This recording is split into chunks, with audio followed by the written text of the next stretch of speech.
सारंग बहुत ही पुराना शहर और कदीमी शहर, क्योंकि बराज़म एशिया में सबसे पहले डायनासोर के जो हड्डियाँ या ढांचे मिले थे ना, तो वो सबसे पहले बराज़म एशिया में सबसे पहले कोटसारंग में यहाँ पर उनके आसार मिले थे कि यहाँ पे आज से 400 साल पहले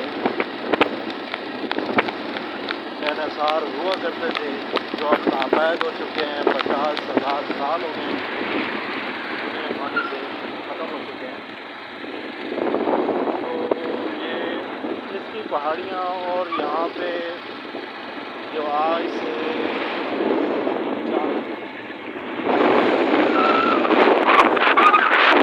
पाकिस्तान का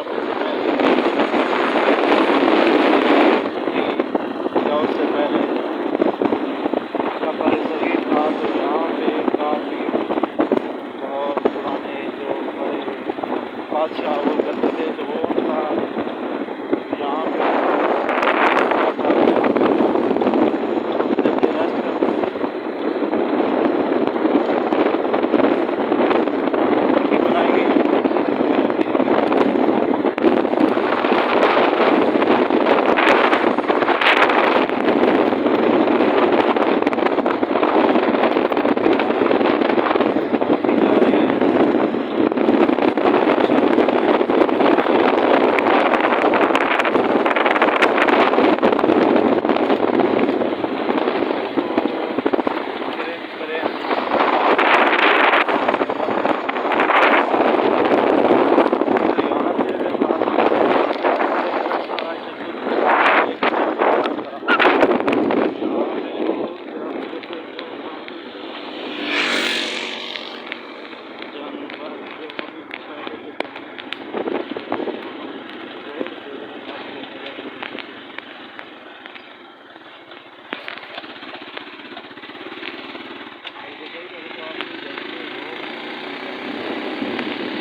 के आ रहा है कि बहुत सारा इसलिए